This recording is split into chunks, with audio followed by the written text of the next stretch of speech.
Welcome to another episode of Gate City Chronicles. I'm Kevin Avard, your host, and we've been doing this for quite some time now, since 2010.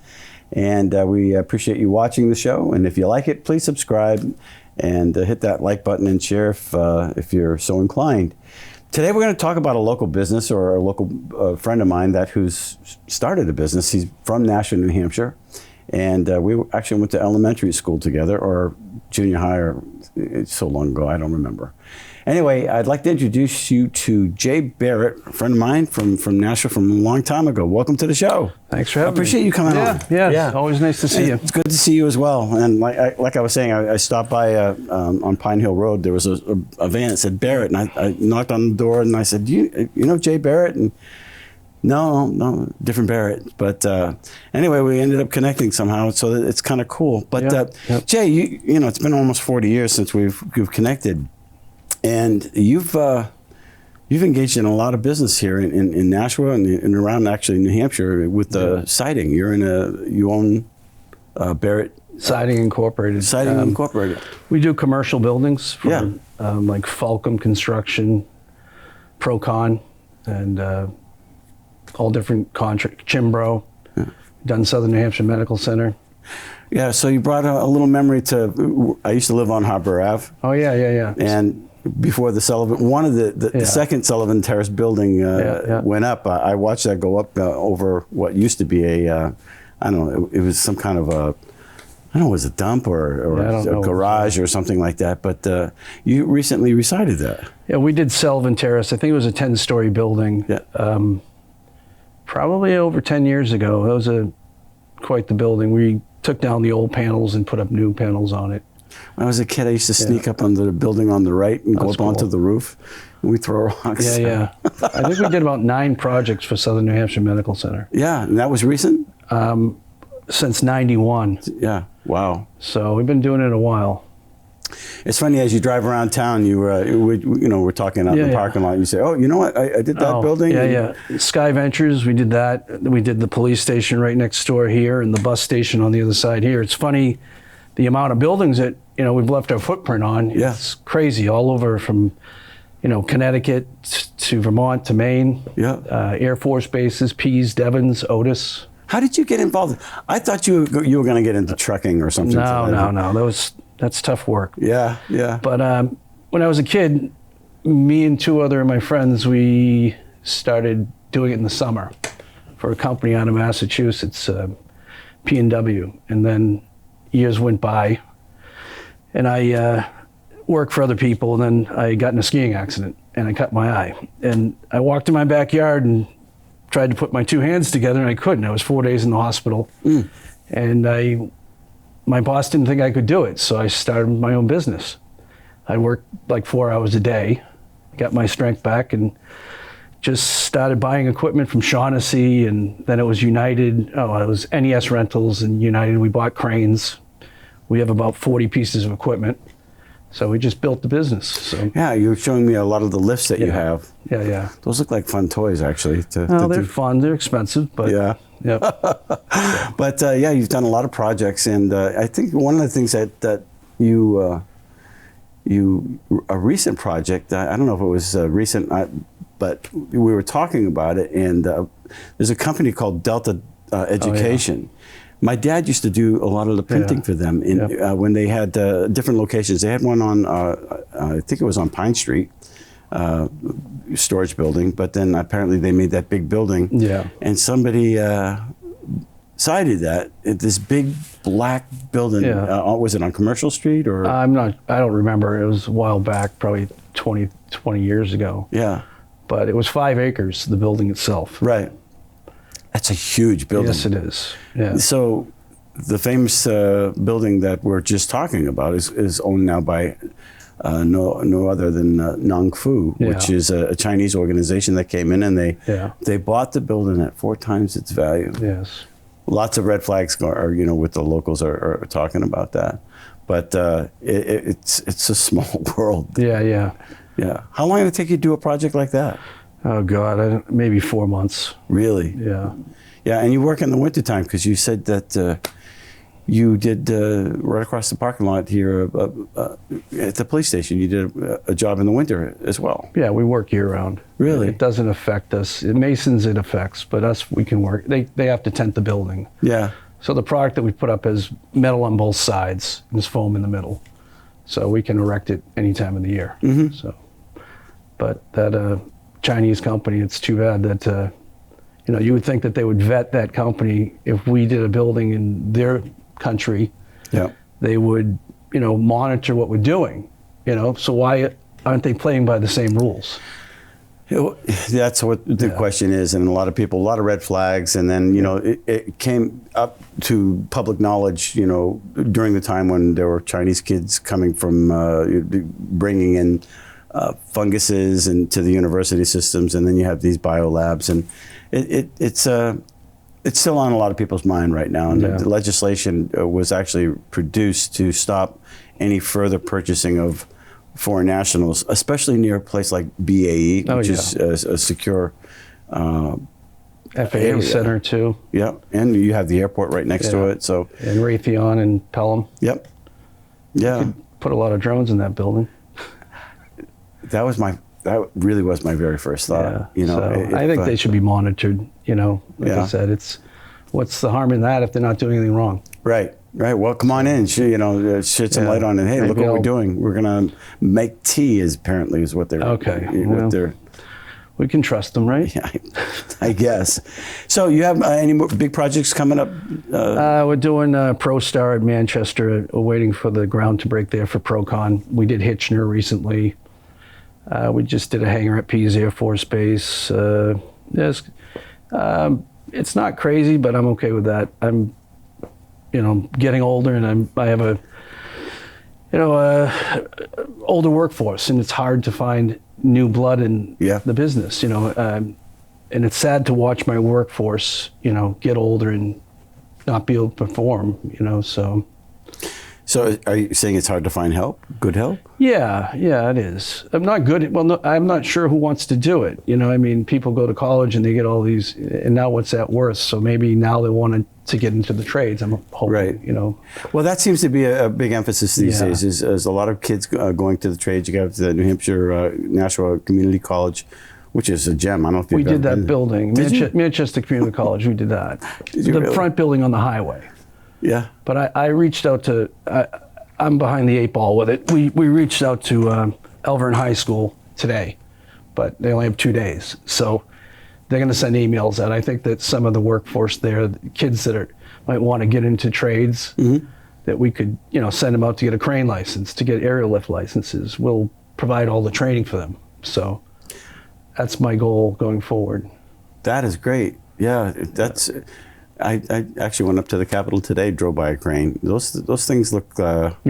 There's a lot of special rules that go with driving you one have of to have a those. license. Actually, we just put the banners, a couple banners for the 250th anniversary of America on a couple buildings, one in Concord and Manchester. I think the one in Manchester was at the VA, and the other one I think was over near OSHA.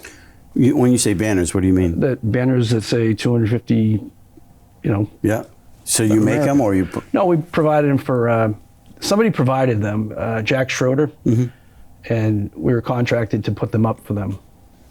And so you have all the equipment to do that. Well, they rented the equipment on this project because it was a small one, but usually I provide all my own equipment. So you're getting kids graduating, or you take? I'm hoping to. That's we're thinking of ways to drag people in the workforce. We're a member of ABC. And what is ABC? They're a bunch of contractors that get together. Yeah. And, okay. It's networking. And is that how you got all the work? No. I've been doing it so long. It's funny, people say, hey, I heard about you and your company. It's humbling to hear, hey, we hear you're good. And I'm like, sure you got the right guy here? I have a great team, and we try to build relationships, with our contractors. Years ago, it was like, oh, the heck with him, but we know that if we want our business, we want work, we have to, work with them, even though they might not know everything about what we do. We try to educate them, and we want them to want us back. Yeah. I think that's a big thing. And, you help. You want them to want to work for you. So we try to do the best we can for them, too. So how many employees do you have now? I've had up to 70, but generally it's about 30. About 30, yeah. Yeah. But we've done work in Virginia for Tishman. We did a 10-story building down there that we were down there for 2 years in Roanoke, Virginia. And we've done them in Brooklyn, New York, which I won't do that again. Why is that? Just a interesting life experience. Yeah, okay. So every day I'd listen to Eye of the Tiger to get myself in the New York spirit. Oh my God, traffic, and it's just a different world down there. Yeah. You come back to New Hampshire and it's like, where is everybody? This is a paradise, really. Dead? We're very lucky to live in this area. Yeah, it is. Kylie and my stepdaughter, we always go to Pennsylvania, and we'd have to go through New York for. She was going to college out there, or we do a road trip, and every time we went through New York or New Jersey or some of the areas that were really Pennsylvania, it's like driving in Pennsylvania is like a third world country to me compared to New Hampshire. Yeah, it's like, all right, well, buckle up because you have to. I think about moving, but this is where my life is. Yeah. My family, my friends, my business. Yeah. And my company is my family too. Yeah. So, I gotta.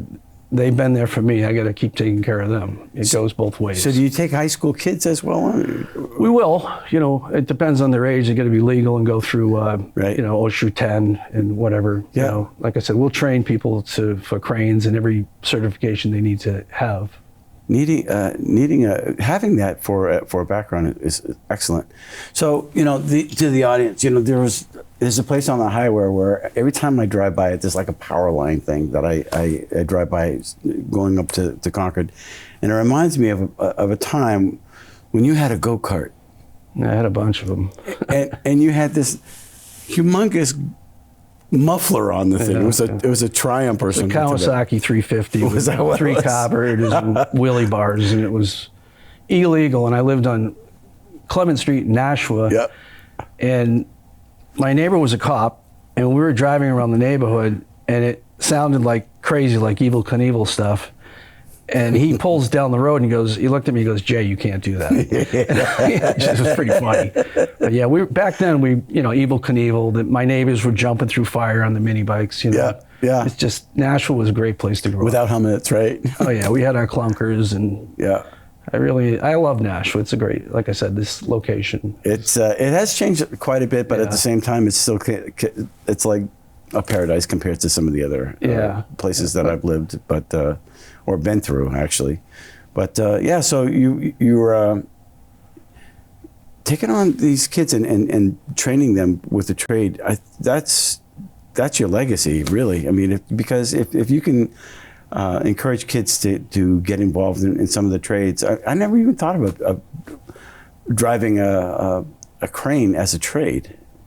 It's a big trade. It's a good trade. Is it? It takes some talent, and we would send them out to get trained. But I believe that's what Chasey Steele does. He gets people from. We do a lot of work for him. Steve Chasey's one of the best iron workers around. Mm-hmm. He's built quite a company over there. But he gets a lot of people from the trade schools. Really? Yeah, and he started with nothing, and his company he's just taken it to places that are like, incredible. So obviously you got the cranes and whatnot, but when you're actually putting up the siding, I mean, is that in itself is a trade as well? Yeah. We use aerial lifts, and I have 2 of these pieces of equipment. They're from Italy. They're called Magnize. They're rotating lifts, but we've owned cranes in the past, but these are great pieces of equipment. We've got Genie boom lifts that we use, and we got 3. We have a sheet metal shop in Hudson too, but we have 4 lulls that we bought from United Rentals. So we're fortunate because a lot of the equipment, you need all this stuff, and we don't rent it anymore. We self-perform with our equipment, right? Which saves a lot. We're more flexible, because if you have to rent it, there goes some of your profits. Right. So you have a sheet metal shop as well. Yeah. How big is that? It's big enough for a computerized brake and a shear, an auto shear they call it. Wow. And we can fabricate our own metal over there. It's in Hudson. You fabricate it? Yeah, well, it just presses some buttons and they plug in this I don't even know how to use it. But my guys, you hire your weaknesses, Right. and Yeah. I'm so blessed to have a lot of people that are very talented. And Yeah. I'm not intimidated by that. I'm like, okay, I'm glad you can do it. Thank you for showing me what to do, but I'm glad you're doing Do it, and here, okay. That's funny. You hire your weaknesses. Yeah.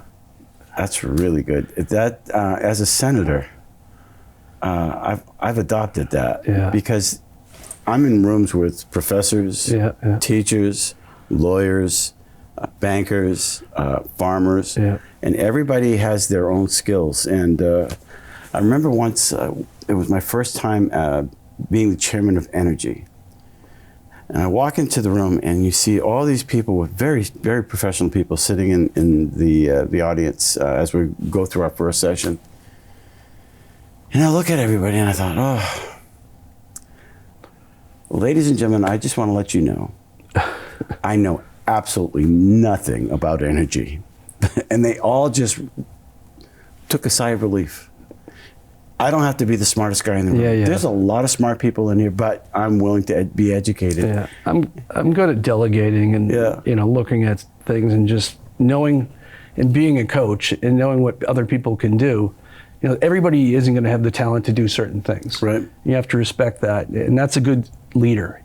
So I've just been doing that since I was 18 years old. I started doing concrete work first when I was 15. Didn't that suck? Running cement trucks and bulldozers for Scott Concrete, Freddie Pico. Yeah. That's right. And the mentors that I had, I was really lucky to be surrounded by that. Mm-hmm. I could have been that kid on the street. Yep. I could have been. So I don't judge people. It's not their fault where they're born. But, you can. Opportunities are out there if you I can was find lucky, like I said, mentors. Bronzecraft. I grew up with Jack Atkinson, Jimmy Bernard, and I like I said, I was lucky who I surrounded myself with, so I don't judge, I remember doing some concrete work for, it was artistic pools. And I think I was maybe 17 or 18 working a jackhammer. Oh, yeah. I hated that. It's tough work. Yeah. It's tough work. But the guys, sometimes I'm looking for my rocking chair to a point, what I mean? Yeah. But I still go out there and it's like, someone will go, why are you bitching? Jay is out here too. It's hard for you. Like, again, I'm not out every day. Mm-hmm. I don't want to be, but up till last year I was to a point. So they're like, we can't say anything. He's out here with us too. Right. But I oversee things.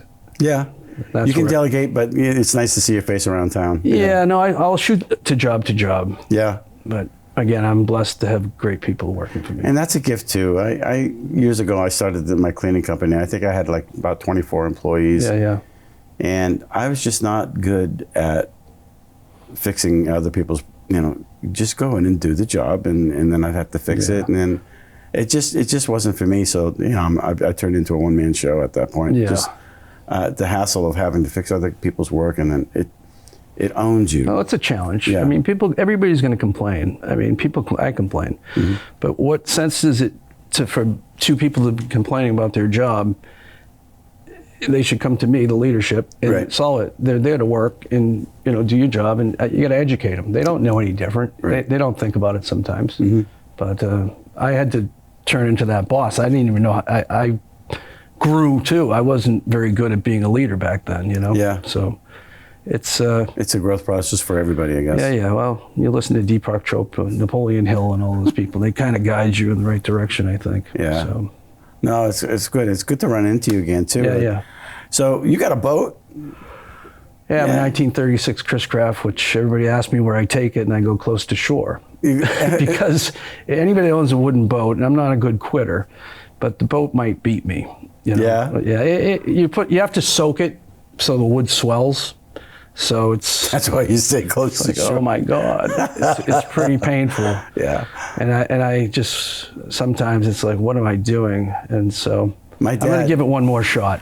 My dad used to have a 19-foot Chris Craft, I guess it was, and we used to go out into the ocean, and he had a little 60 horsepower motor on it, Johnson. And we'd go out there and we'd be fishing away, and all of a sudden the fog would come up and the compass didn't work, and then eventually the motor didn't work, and then it goes in reverse, so we'd have to go into reverse back into Rye Harbor, right? Yeah. But best times of my life. Yeah, my sister, I took her out in my wooden boat that I had up at Winnipesaukee. We get out of ways, and the boat started stalling. And there was a bucket there, and she goes, I never saw the boat stalled out. She goes, she never saw my eyes open up that wide, and she knew that there was a problem. She goes, what's the bucket for? I go, you'll figure it out. Luckily, we made it back to shore, but yeah, That's funny, yeah. There was one time where, you know how when you take your boat out of the water, and you unplug it so that if there's water in there, it'll drain. Yeah. You know, well, you forgot to put the plug back in, and the boat was filling up, and we had a very similar situation. Fortunately, we were close to shore. So my dad starts up the engine, and as the boat is going, it's draining. Kevin, put your finger in the when you have the plug in the back, it's okay. I just did that. I put my boat in the other day, and I forgot the plug. I'm like, oh my God. And I had to rush out there and find it. But so anyway, I want to talk a little bit more about your business. How do people, if there are corporations out there that want to get in touch with you, and how do they contact you? I don't want them to. I want to slow down. You do? No. All right.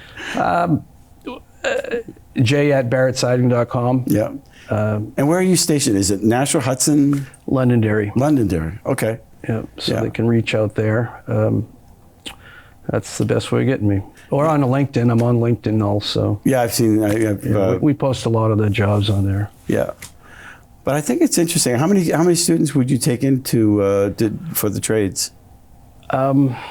Probably 10 for now. I mean, it's good to have a running, having people have applications. So if some, hopefully you get some people that work out. I think there's still a lot of eager people that have a lot of talent that are young, ambitious to work. Yeah. I just got to, obviously find them. Right. And they're there, and they're smart, and they're willing to learn. And what does the career offer them, though? And it's obviously it's a trade, but how can they? Is it financially? I think it's a good living. Guys, they made good livings and bought houses, and Yeah. So I think it's a good career. Yeah. Steady work. Yeah. Is there? Do you get hurt with the slowdown of construction? We've stayed pretty busy. I've always been able to pull a rabbit out of my hat to keep work going. Yeah. And if it's tough in the winter, it's not the guy's fault. That's the tough thing about these trades is, it might snow for, 4 days, and so we, 3 days, we make sure that it's not their fault. They still have to make their bank payment. Mm-hmm. So we try to work, Yeah. Because they go home, their wife says, why'd you only work 3 days? It's like, it's not their fault. Right. So, I try to do the best I can Take care of with what the market bears. Yeah. So, yeah. but hopefully it picks up. I mean, we're keeping pretty steady. Yeah. No, that's good. I think, helping out, obviously you build a loyalty with something like that when you make sure that they're taken care of and you work with them. They've got, like I said, it's like a family. Every year we go up to Lake Winnipesaukee, we rent 4 pontoon boats and have it's always, we're always working all the time. It's nice to have that downtime where we're just chilling. Yeah. And make a connection, So with their children and their wives, Yeah. If their wives aren't happy, if they're mad at me, they're going to tell them to get a new job. I was taught that a long time ago. Yeah. If she's not happy, he's going somewhere else. Right. So you have to keep her happy too. And you have ladies working for you as well. I've got two girls in the office. Yeah. They're, it takes everything to keep the ship rolling, Yeah. I'm very, very blessed. Very much so. So, well, I really appreciate you coming on the show, and it's nice connecting with you, and hopefully we'll see some of your other projects. And don't forget that we're going to be playing at the Hamptons this coming Friday. Yeah. I'd like to see you. You can actually point to the audience and say, hey, I know that guy. What do I point? Yeah, well, I'll be on stage. Okay. Yeah, maybe I'll come up and sing Neil Diamond with you. We'll do a Neil Diamond Sweet Caroline and Country Roads. And you know what? It's funny how that song brings everybody. They all just join in. You don't even have to be on key. They just love singing that song. It's a bonding song, that and Country Road. But hey, listen, thanks for watching Gate City Chronicles. If you have a business or a nonprofit or an organization that you'd like to bring on to the show and talk about it and share with your friends, The show goes on YouTube, as you can see. Come on the show. I'd be happy to interview you and talk with you. If you have a student that is looking for a trade but doesn't know what, check out Jay Barrett and that wonderful opportunity that you offer for them. So with that, again, if you like the show, we'd appreciate you subscribing, hitting the like button. And if you don't like the show, we'd appreciate it if you hit the subscribe button and like. So with that, thanks for watching Gate City Chronicles.